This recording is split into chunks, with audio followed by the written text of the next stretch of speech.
The Evany and Scott are here of Picnicface, 2 of the 8 members, and they have a new book out, Picnicfaces Canada. Good morning. Good morning. So these are your thoughts, ruminations on our fair country. Lies. Yeah. Also lies. lies. Many lies. Cliches. Now, Picnicface, if you're not familiar, is an 8-person comedy troupe. You guys all met in college, or a few of you met in college? Yeah, I guess mostly, yeah. Yeah, we were all out in Halifax for some reason or other, mostly college related, and somehow came together in the small comedy community there. Oh. Where does the name come from? Yeah. It was just mashed together words. Yeah. And just to come up with a name. Just made you laugh? Yeah, we were like mashing together weird words that don't make sense. Laughter knife, shark face, I think, and somehow... No. Oh. No, not at all. Then someone woke up in the morning, found that on a scrap of paper. Yeah. Yeah, exactly. And that was the end of it. So, all right, so this is thoughts on Canada. It's very funny, a lot of this. Yeah, we just picked HarperCollins approached us about writing a book on Canada, and we didn't really have any restrictions. We didn't have to make it like a textbook. Mm-hmm. We just didn't. It was just anything with the broad subject of Canada. Yeah, so this isn't like a hinterland who's who. This is a whole other situation. You have things like popular Canadian haircuts. Yes. Yeah. We have Emo Boy there. Mm-hmm. Yeah. Which I didn't even know. I saw that on... I'm so... That's Emo Boy. Yeah. Yeah. That's a thing that people say, right? The kids, emo. It's a thing. It's like a style. I think it's a term. I think it's a generally recognized term. Is it? Really? Meaning emotional? Yeah, it's just kind of a style, like a lot of eyeliner, kind of like Tobey Maguire in the last half of Spider-Man 3. Okay. Emo. There you go. Okay. The shaved head is a Canadian hairstyle. Yeah. Is that a woman pictured there? Or is that a guy? That's a woman. Oh, it's a woman. Yeah. Oh, yeah. Well, so it's like a Sinead O'Connor thing. Sort of, yeah. The geyser. I like that one a lot. It looks, when you put it up on the screen like that, it looks like we're looking for this person. I know. Have you seen this man? If you've seen this person, Yeah. and how could you Spouting forget hair it? from his head. He's a genuine menace. Please call someone. What was your writing style like? With 8 people, like how do you all sit down and come up with the chapters, and how did that work? We just kind of all wrote our own thing and threw it together. And we just cut everything that didn't make us laugh, and we probably wrote 5 times as much as that, and then we just chopped it because it wasn't funny enough. And then, yeah, but there's a lot of different styles. There's a lot of different things. Like you can see how if your hand is as big as Bill Wood's face. I mean, that's an option. It's a lot So it's interactive, the book. Indeed, Yeah, very. yeah. Right, There's actually an intermission in the middle and a website you can go to just kind of enjoy your downtime. Yeah, that when gives you you get halfway through reading. a little sound file of soft jazz while you... Really? Yeah. So I did notice Let the it intermission intermiss. page, which is quite funny. It's just like, there it is. Yeah. Yeah.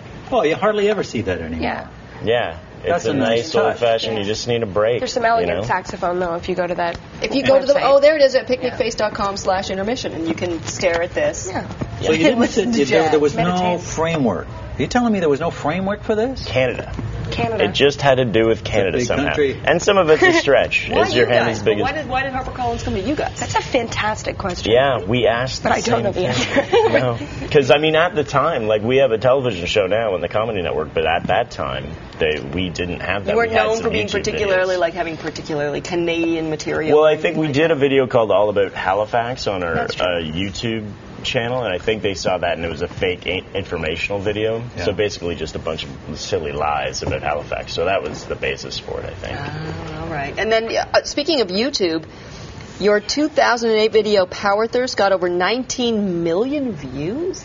Yeah, it's like 25 million now or something. Yeah, it's crazy. But that could be 20 million people. Or that could be like 10 million people just Yeah. looking at it. They just can't get It's enough. actually 8 people. 8 people looking It's at us. it. We just keep Yes, watching it. Just Bump sit those there numbers. all Yeah. day long. And then Will Ferrell is a fan. Yeah, I Saying mean, some good stuff. when the website Funny or Die kind of was just starting, we were uploading stuff, and so he would pick his favorite videos and picked a few of ours, and we've been in contact with them since then, and they'll feature our videos sometimes on their front page. And This is a beautiful world.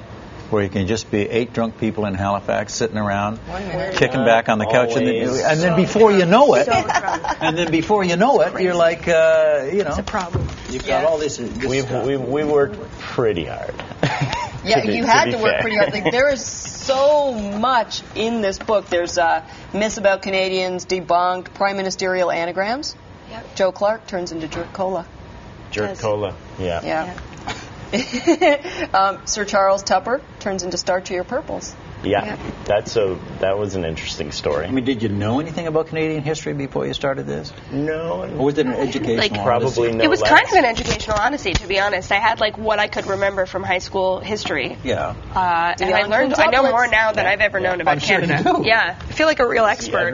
This but could become a textbook. yes, it should be in every school. Just really ruin kids. Just won't know what's going on. From a different perspective. Yeah. Exactly. What were you going to say, Scott? Oh no, I forget we're on television. I'm just trying to cross chat. No, just each chapter section heading has a burger in it somewhere. A burger? So that's kind of a theme. It had to be about Canada and the chapter and have a burger in it somehow. So that Delinquent Tuplets thing I was saying, take a closer look and you can find the burger. Sneaky Burgers. That was the alternate title of the book. Sneaky Burgers. Sneaky Burgers. Sneaky Burgers? Yeah. For Canadians? For See, Canadians. every time I open this book, it would go straight to the Delinquentuplets. Now I can't find it. But there's a burger and a raccoon. Yeah. Geography and Wildlife. What's more Canadian And burgers. than that? So now you guys have a show on the Comedy Network? Yes. Yes. Our season finale is next Wednesday. And is it sketch comedy? Is it sort of along the lines of an SNL or a Kids in the Hall or that sort of thing? Yeah, probably closer to Kids in the Hall because we don't have guest stars. No. Yeah, and it's not live. Yeah, Right. And there's not a rotating cast. So different. More than like Kids in the Hall. Yeah, and Mark McKinney is actually our executive producer, which is wonderful for us. It's kind of a dream come true. Yeah. That's fantastic. He's the best. What a mentor. Holy Yeah. cow. Well, the book is out now. Picnicfaces Canada. You won't find anything else quite like it. Evany and Scott, thank you so much for being here. Thank you. Great talking to you. We're going to take